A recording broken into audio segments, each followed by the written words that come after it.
ഇത്രക്കും taste നിങ്ങൾ റെസ്റ്റോറൻറ്റിൽ നിന്ന് പോലും ഫിഷ് ഫ്രൈ കഴിച്ചിട്ടുണ്ടാവില്ല. നല്ല മസാലയൊക്കെ ആയിട്ടുള്ള ഫിഷ് ഫ്രൈൻ്റെ റെസിപ്പി കാണാം. അതിനായിട്ട് മുളക് പൊടി, മഞ്ഞൾപ്പൊടി, മല്ലിപ്പൊടി, കുരുമുളക് പൊടിയും ആവശ്യത്തിനുള്ള ഉപ്പും കൂടി ചേർത്തിട്ട് 2 ടീസ്പൂൺ വിനീഗറും 2 ടീസ്പൂൺ വെള്ളവും കൂടി ചേർത്തിട്ട് നല്ല തിക്കായിട്ടുള്ളൊരു മസാല റെഡിയാക്കി എടുക്കുക.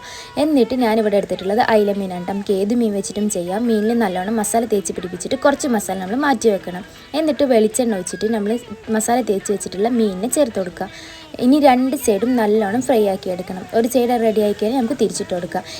മീനെല്ലാം നല്ലോണം ഫ്രൈ ആയ ശേഷം മാത്രം ഇതിലേക്ക് കട്ട് ചെയ്ത് വെച്ചിട്ടുള്ള വെളുത്തുള്ളിയും ചെറിയുള്ളിയും കൂടി ചേർത്ത് നല്ലോണം മൊരിച്ചെടുത്ത ശേഷം ഇത് മീനിൻ്റെ മുകളിലേക്ക് ആക്കി കൊടുക്കുക.